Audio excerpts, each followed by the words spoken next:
Que a paz de Jesus e o amparo da Virgem Maria alcancem você agora mesmo, aí do outro lado da tela. Aqui é o Diário dos Santos, e antes de qualquer palavra, eu peço uma bênção especial. Que este vídeo seja uma luz no seu caminho, que sua casa seja guardada, e que sua alma encontre descanso no coração misericordioso de Deus. E já começo te dizendo a parte mais importante de tudo isso, sem rodeios. A mensagem deixada por Santa Faustina não é só consolo, é um aviso urgente para o nosso tempo. Ela registrou que existe um tempo de misericórdia que não dura para sempre, um período em que o céu mantém as portas escancaradas para quem decide voltar antes que a justiça se manifeste de modo inevitável. É como se o mundo inteiro estivesse vivendo uma contagem regressiva espiritual, e 2025 aparece como um ano em que muita gente sente no peito essa inquietação, essa sensação de que algo está para se cumprir. E se esse assunto já tocou você, faz uma coisa simples agora. Se inscreva no Diário dos Santos e deixe seu like, porque isso ajuda esse conteúdo a alcançar mais pessoas que estão precisando ouvir exatamente essa mensagem hoje. Agora, imagine a cena. Não foi um líder poderoso, nem um intelectual famoso, nem alguém com palco e microfone que recebeu essa missão. Foi uma jovem simples, pobre, invisível para o mundo, no interior da Polônia, no começo do século XX. Para qualquer pessoa que a visse de longe, ela era só Helena, uma entre muitos filhos, carregando nas costas o peso da sobrevivência. A vida dela não tinha cara de profecia. Não tinha glamour, nem oportunidade. Ela precisou abandonar a escola cedo, trabalhar como empregada, fazer serviços pesados, aceitar humilhações silenciosas e seguir existindo como tanta gente que o mundo nunca vai aplaudir. Só que havia um segredo queimando dentro dela. Desde muito pequena, ela sentia um chamado insistente para Deus, um chamado que não parecia vir de fora, mas de um lugar mais fundo do que a própria vontade. E aqui entra um ponto que muita gente esquece. Deus, quando escolhe alguém, não escolhe pelo currículo. Ele escolhe pelo coração disposto. A pobreza, os nãos, as portas fechadas, nada disso impediu o chamado. Helena tentava, era recusada, voltava, insistia. Como se o céu tivesse dito: eu já escrevi sua missão, e ela não vai ser apagada pela dificuldade. Só que, como quase sempre acontece quando a vida vai mudar de verdade, veio um momento de ruptura. Ela tinha cerca de 20 anos quando, em meio a algo completamente comum, um baile, música, gente rindo, clima de juventude, o mundo pareceu se despedaçar dentro dela. Aquela alegria externa virou silêncio, e diante dos olhos dela surgiu Cristo, não como numa pintura bonita, mas como Cristo sofredor, ferido, com as marcas da paixão. E o olhar dele atravessou a alma dela como um julgamento e um chamado ao mesmo tempo. Não foi uma cena para impressionar, foi uma pergunta que muda destino. Algo como: até quando você vai adiar? Até quando vai fingir que não ouviu? Helena saiu dali como quem foge de um incêndio, correu para uma igreja, se jogou diante do altar, e naquele instante decidiu: eu não vou mais negociar com o chamado de Deus. Pouco depois, ela entra no convento. E é aqui que o mundo perde Helena, e nasce a irmã Maria Faustina. E repare como a santidade costuma ser discreta, enquanto por fora ela vivia rotina de cozinha, jardim, limpeza, portaria, por dentro ela começava a viver uma realidade espiritual intensa, difícil, pesada e ao mesmo tempo luminosa. Mas antes das grandes revelações, veio a fase que quase ninguém gosta de ouvir, e que é exatamente onde muitos de nós nos reconhecemos: a sensação de abandono. Faustina atravessou o que os místicos chamam de noite escura da alma. Deus parecia distante. A oração parecia bater num teto de bronze. A fé parecia uma vela lutando contra o vento. E a tentação, nesses períodos, é pensar: eu estou sozinha. Eu estou rezando errado. Deus não me ouve. Só que, mesmo nessa escuridão, o céu se move. Faustina buscou ajuda espiritual, se apegou à confiança, e relata ter recebido um consolo especial ligado a Santa Teresinha do Menino Jesus, como se Deus dissesse: eu não te abandonei, eu só estou te fortalecendo para carregar algo maior do que você imagina. E então, quando a alma dela já estava sendo lapidada na dor e na obediência, aconteceu o que marcaria a história da fé moderna. Numa noite específica, sozinha em sua cela, ela viu Jesus de forma clara, próxima, viva. Ele estava com uma túnica branca, como quem vem ao nosso encontro, e da região do peito saíam 2 raios, um vermelho e outro pálido, como um sinal visível de algo invisível. E Jesus deu uma ordem direta: que fosse pintada uma imagem conforme ela via, com a frase que se tornaria o centro de tudo: Jesus, eu confio em vós. Isso não era só um quadro religioso. A mensagem por trás é profunda. Deus estava oferecendo um abrigo para o nosso tempo, um refúgio para quem está cansado, com medo, culpado, distante ou achando que já passou do ponto. E junto disso, Jesus foi entregando a ela um caminho espiritual completo para os tempos difíceis. A hora da misericórdia às 3 da tarde, o terço da divina misericórdia e o pedido da festa da misericórdia. Como se o céu estivesse colocando ferramentas nas nossas mãos, não para alimentar pânico, mas para resgatar o coração humano antes do endurecimento final. E aqui eu quero te perguntar uma coisa, de verdade. Você já sentiu, em algum momento, que Deus estava te chamando de volta? Escreve nos comentários a sua cidade e também uma palavra só. Confio. Só isso. Eu quero ver quantas pessoas, em lugares diferentes, estão respondendo a esse chamado agora. E se você conhece alguém que anda desanimado, com medo ou distante da fé, compartilhe este vídeo com essa pessoa. Às vezes uma mensagem chega como uma corda no meio do mar e alguém se segura nela para não afundar. Me diga também nos comentários, qual parte mais tocou você até aqui, a noite escura ou a visão de Jesus? Que Deus te abençoe por seguir comigo. E que a paz do Senhor visite seu coração agora, enquanto a gente aprofunda o que Santa Faustina viu e escreveu. Aqui no Diário dos Santos, a gente não está falando de curiosidade religiosa, mas de um recado que atravessou décadas para bater bem na porta do nosso tempo. E é por isso que, antes de continuar, eu preciso colocar uma chave na sua mão. Para Faustina, o que estava em jogo não era medo do fim, era a chance real de voltar para Deus enquanto ainda existe uma janela aberta, um intervalo de misericórdia. Depois daquela visão de Jesus com os 2 raios, a vida no convento não virou um conto de fadas. Pelo contrário, a missão começou a pesar como uma cruz invisível. Imagine uma jovem freira, sem prestígio, sem autoridade, vivendo tarefas humildes, tentando explicar para superiores e confessores que o próprio Cristo lhe pedia uma imagem, uma festa litúrgica e uma devoção com promessas de salvação para almas desesperadas. Não era fácil ser levada a sério. Em muitos momentos, ela foi incompreendida, testada, corrigida com dureza, e até tratada como se estivesse inventando. E isso é importante. Deus não costuma colocar seus maiores tesouros em mãos que só recebem aplauso. A missão de Faustina cresceu no chão da obediência, e a obediência, muitas vezes, dói. Foi nesse cenário que o diário começou a nascer com força. Não como literatura, nem como relato bonito, mas como um registro urgente. Ela escrevia porque lhe mandaram escrever, e porque havia coisas que não poderiam ser perdidas. E quanto mais ela anotava, mais ficava claro que o núcleo da mensagem era um só: a misericórdia de Deus é maior do que qualquer pecado, mas o ser humano não pode brincar com o tempo. Existe um momento em que o coração se acostuma a adiar, a se justificar, a dizer depois eu volto, depois eu mudo, depois eu confesso, depois eu rezo. E o perigo não é Deus cansar. O perigo é a alma endurecer e perder a sensibilidade. Faustina descreve a misericórdia como um oceano, mas alerta que muita gente morre de sede ao lado desse oceano, porque não tem coragem de beber.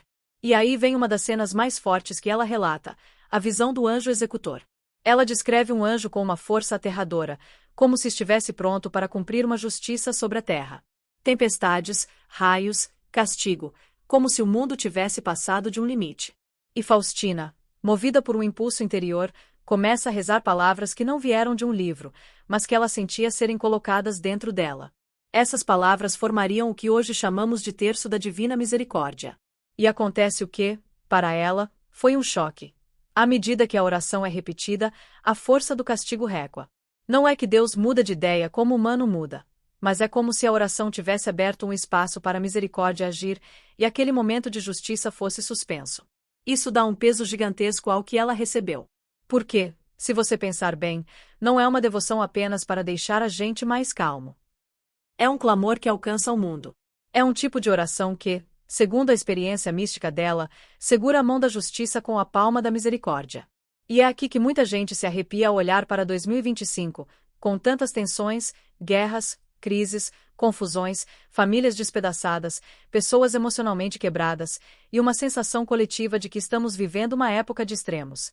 Muita gente sente como se o mundo estivesse ficando sem freio. E a mensagem de Faustina, em vez de empurrar a gente para o pânico, empurra para o lugar certo: confiança, conversão, oração e retorno.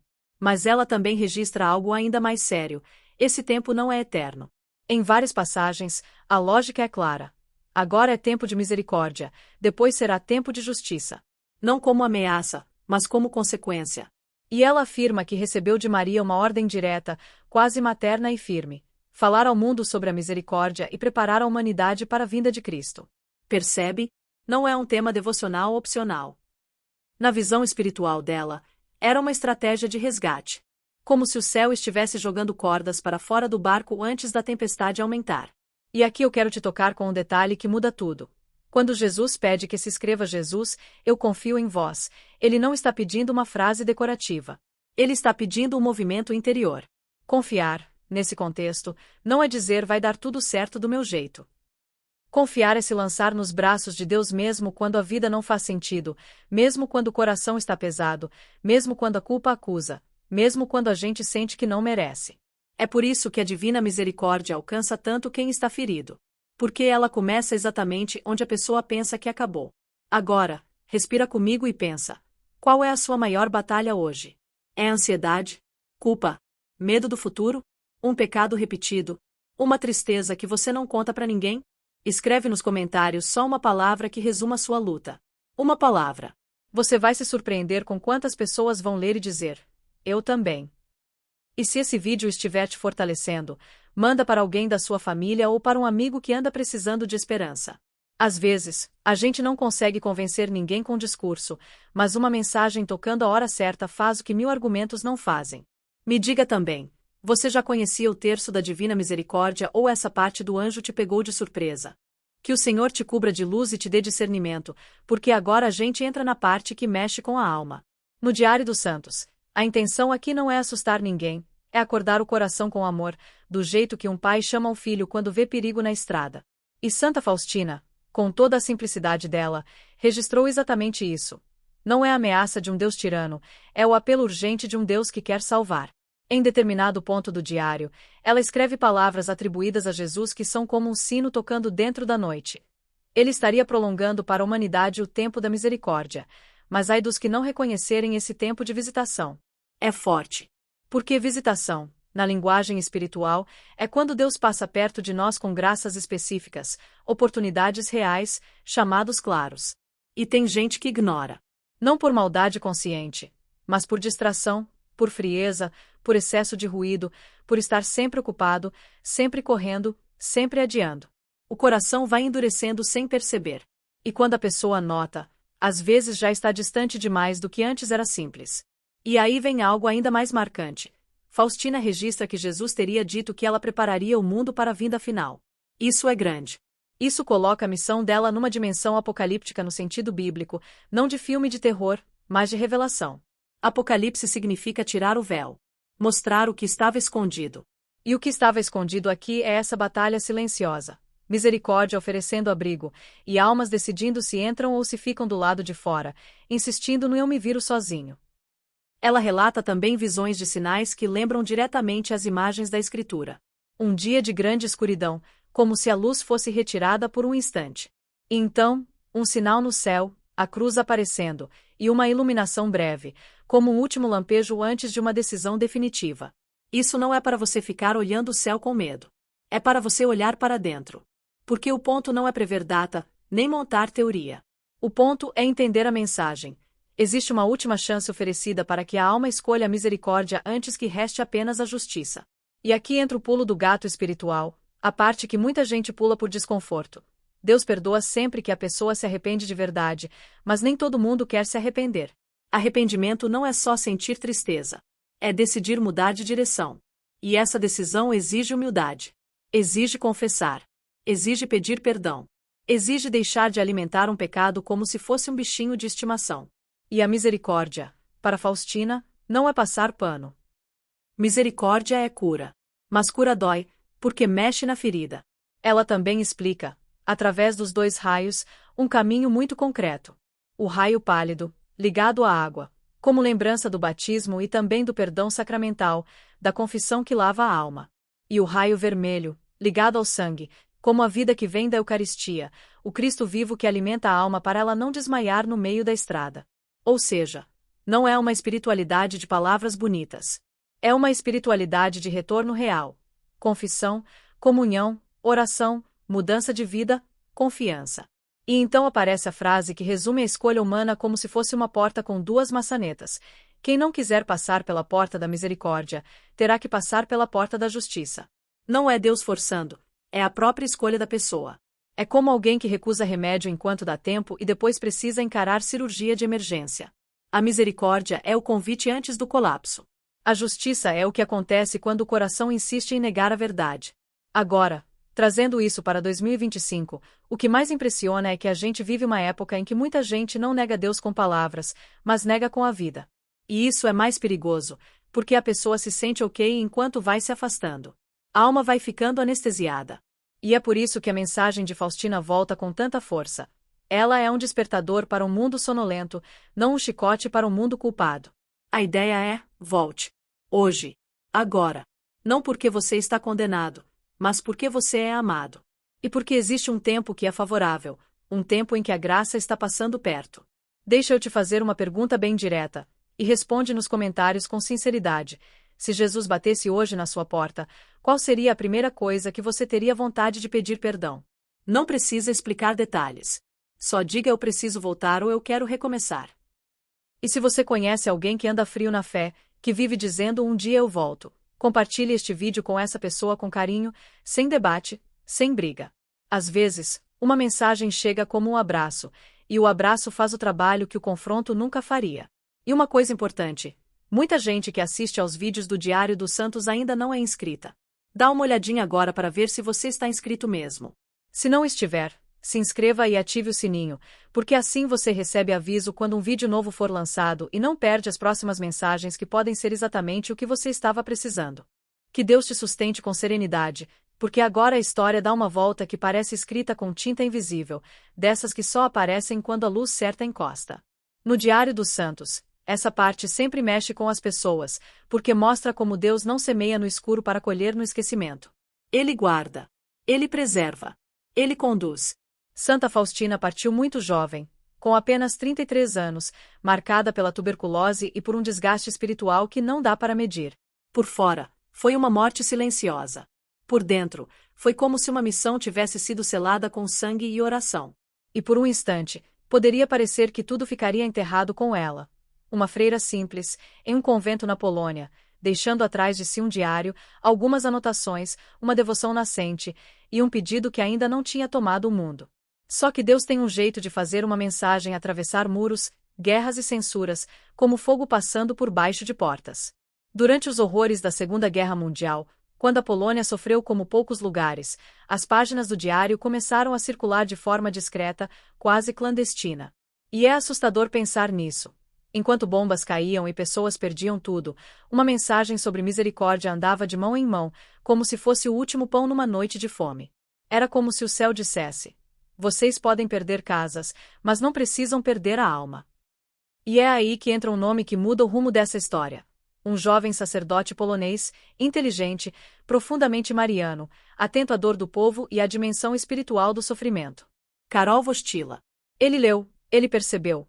Ele entendeu que aquilo não era exagero emocional de uma freira, mas uma linha de continuidade com o Evangelho.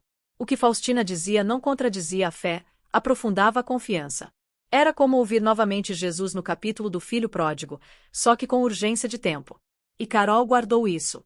O tempo passou, o jovem padre virou bispo, depois cardeal, e mais tarde se tornou Papa, João Paulo II. E aqui vale uma correção importante, porque muita gente confunde. Ele foi João Paulo II, não João Paulo I. João Paulo I foi outro Papa, com um pontificado bem curto. Já João Paulo II, polonês como Faustina, foi o grande defensor da mensagem da Divina Misericórdia. E quando ele se tornou Papa, ele não tratou isso como um detalhe devocional. Ele colocou essa mensagem no centro, como se dissesse ao mundo inteiro: o remédio para este século ferido é a misericórdia. Foi ele quem impulsionou a causa, enfrentou resistências, ajudou a esclarecer equívocos, com o tempo, canonizou Faustina, apresentando-a como uma santa para a era moderna. E não foi uma canonização bonita para foto. Foi um recado: essa mensagem é para agora. E quando ele institui e valoriza a festa da Divina Misericórdia, é como se ele estivesse deixando um marco oficial, uma porta aberta para o povo. E então vem um detalhe que arrepia, porque parece um carimbo do céu no rodapé do documento. João Paulo II morreu em 2 de abril de 2005, na véspera do Domingo da Divina Misericórdia daquele ano. Para muita gente de fé, isso soou como um sinal providencial, como se a missão dele tivesse sido encerrada exatamente no limiar da festa que ele ajudou a firmar para o mundo. Não é prova matemática, mas é o tipo de coincidência que, quando a gente olha com olhos espirituais, parece menos coincidência e mais assinatura. E por que essa ligação importa tanto? Porque mostra que a mensagem não ficou presa ao quarto de uma freira. Ela foi confirmada, atravessou a história, encontrou seu arauto, e foi entregue ao mundo como um farol. E se tem algo que João Paulo II entendia profundamente era o drama humano. Ele viu guerras, ditaduras, ódio, crises, perda de sentido. Ele sabia que o coração do homem, sem Deus, vira deserto. E a divina misericórdia, nesse contexto, não é um mimo espiritual. É um resgate. Agora, eu quero que você repare numa coisa bem prática. Quando a gente fala misericórdia, muita gente pensa em Deus passar a mão na cabeça. Mas na mensagem de Faustina, misericórdia é encontro com a verdade e com o amor ao mesmo tempo. É Deus dizendo: eu sei o que você fez, eu sei onde você caiu, eu sei o que você esconde, e ainda assim eu te quero de volta. Só que esse voltar não é só emoção. É decisão. É o passo de atravessar a porta. E por isso a frase Jesus, eu confio em vós não é enfeite. Ela é uma escolha repetida diariamente, principalmente quando tudo dentro de você quer desconfiar. E me diz, você já tinha ouvido essa conexão de João Paulo II com Santa Faustina? Comenta aqui, eu não sabia se isso foi novidade para você, ou eu já sabia se você já conhecia. E escreve também, qual parte mais mexe com você, a ideia do tempo de misericórdia ou a força da confiança? Se esse conteúdo te ajudou, compartilhe com alguém que vive dizendo minha vida não tem mais jeito, porque essa mensagem existe exatamente para quem acha que já passou do ponto.